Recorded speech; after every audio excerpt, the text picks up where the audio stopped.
Merci à tous d'être restés pour cette clôture. Donc, nous sommes avec Jean-Christophe Tortora, Tania de Fonqueville, Augustin, voilà, avec qui on a porté dès le départ cette idée d'un Davos de l'aéronautique, et les membres du conseil scientifique, Claudie Agnoret et Denis Mercier, voilà, qui, édition après édition, nous aident à penser l'avenir de ce Paris Air Forum.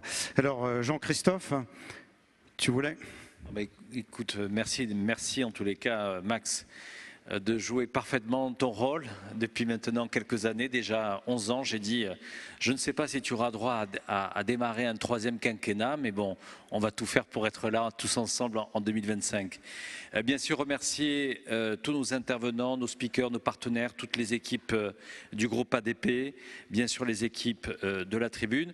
Moi, j'ai eu le sentiment que le décollage ce matin s'est très bien passé, et je vois que ce soir, à l'atterrissage, nous sommes à l'heure, avec des débats qui ont été très riches tout au long de la journée.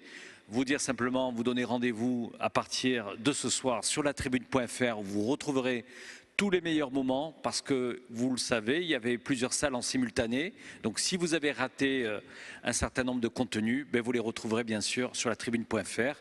Et puis rendez-vous ce dimanche avec la Tribune Dimanche. Et rendez-vous 2025. Tatiana va le...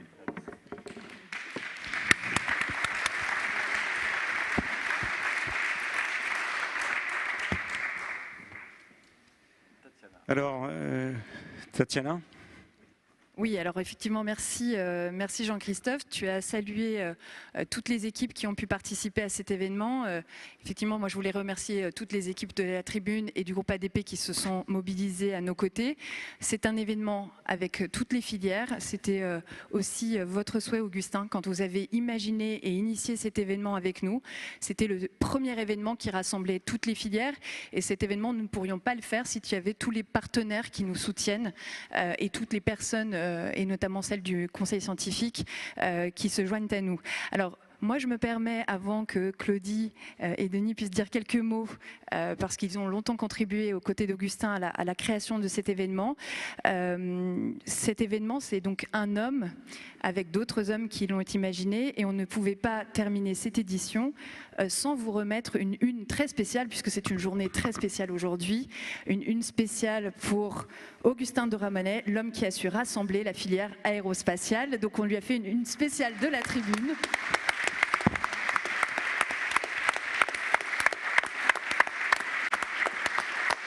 C'est aussi l'homme qui a su inventer la révolution passager. Pour la première fois, l'expérience passager au cœur du transport aérien et des transports.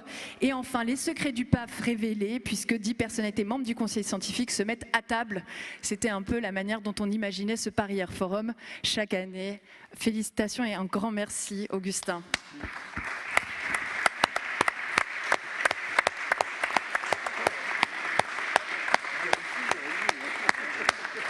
Alors, Claudie, on serait très honoré que vous puissiez effectivement nous dire un petit mot. On vous écoute.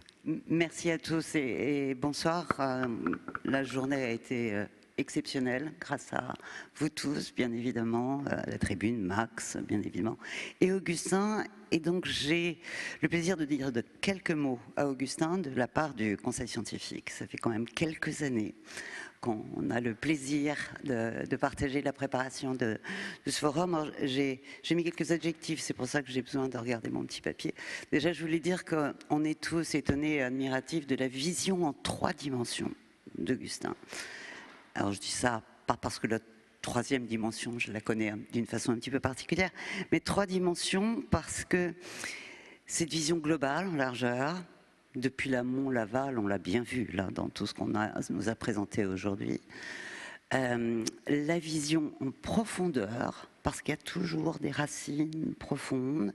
On a eu toutes les entreprises traditionnelles, mais aussi les start-up, mais on se base sur cette profondeur de vision. Et puis, la dimension du temps, le temporel, ça fait 11 ans hein, que voilà, Augustin est un fidèle soutien et support. Alors ce matin, je pense que c'est Max ou Jean-Christophe, je ne sais plus, que la particularité d'Augustin était d'avoir cette capacité à faire du lien, à établir des passerelles. Je dirais qu'au sein du conseil scientifique, il s'est créé ce climat de confiance.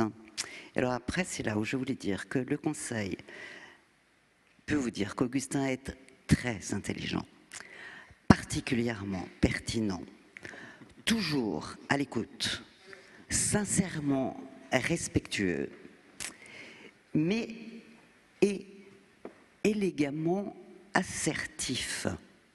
C'est-à-dire qu'il passe ses idées, hein, Augustin, quand il est autour de la table. Voilà. Mais ça, c'est les qualités d'un leader que l'on suit. Voilà.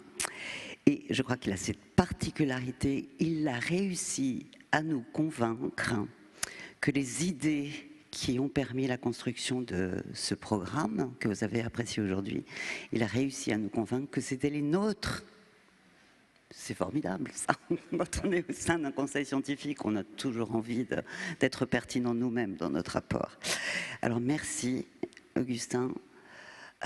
C'est beaucoup d'amitié, de respect. Et on espère que pendant très longtemps, on pourra bénéficier de tous ces talents et ces immenses qualités. Merci, Augustin, de la part de nous tous du Conseil. Merci.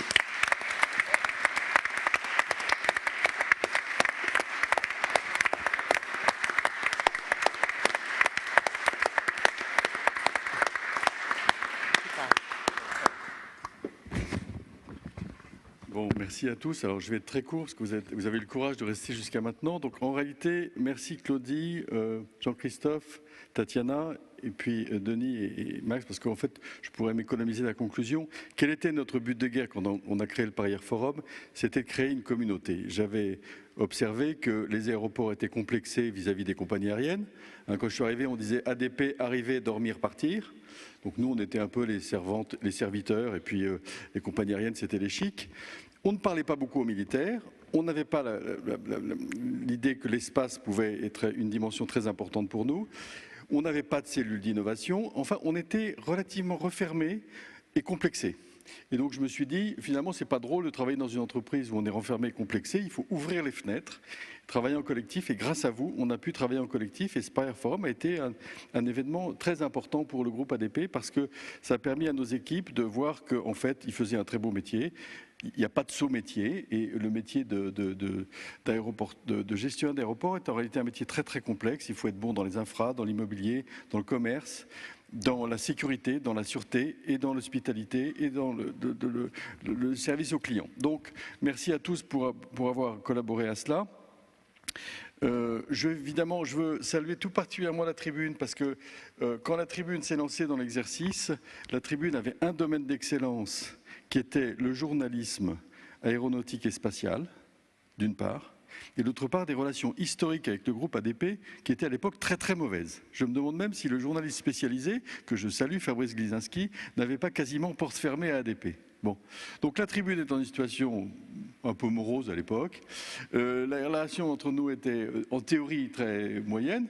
Et vous avez fait le pari de venir avec nous et franchement on ne l'a jamais regretté. Et on est vraiment très très heureux qu'aujourd'hui la tribune devienne un élément majeur du dispositif du PAF français. PAF, naturellement, paysage audiovisuel français. Donc vous êtes des PAF au carré. Évidemment, j'ai un peu d'émotion aujourd'hui à parler devant vous parce que comme vous l'avez dit, c'est ma dernière édition du Paris Air Forum, quoi qu'il arrive. J'ai dit que le 31 décembre, il était bien pour l'entreprise qu'elle ait un nouveau membre parce qu'il s'est passé qu'il y a eu un déficit. Enfin, le fournisseur de sièges éjectables pour le gouvernement a dysfonctionné. C'est-à-dire que le gouvernement a fait fonctionner mon siège éjectable, donc il m'a fait sauter, mais le parachute qui retient ma chute est tellement énorme que ma chute est très lente. Et je ne sais pas à quel moment il va arriver sur Terre. Donc moi j'ai dit, écoutez, je ne sais pas, mais si le 31 décembre ce parachute n'a pas atterri, à ce moment-là je prends mon fusil d'assaut, je le troue et j'atterris.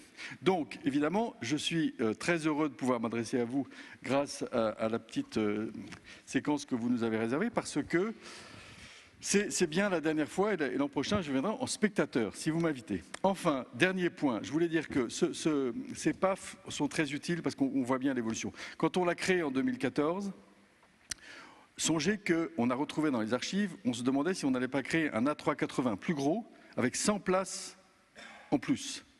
Et la question, c'était celle de la croissance du trafic aérien, 2014, 2015, 2016.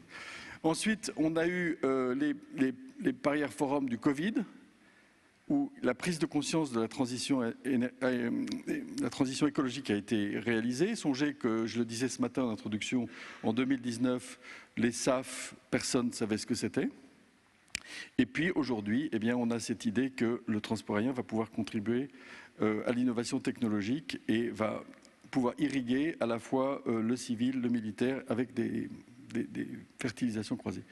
Je ne vais pas être plus long, simplement pour remercier tous ceux qui sont restés jusqu'à cet instant et dire que naturellement, Édouard Arkwright, qui est directeur général délégué ici, est bénéficiaire d'une enveloppe qui permettra au groupe ADP, quoi qu'il arrive, de s'engager pour le PAF de 2025. Merci à tous.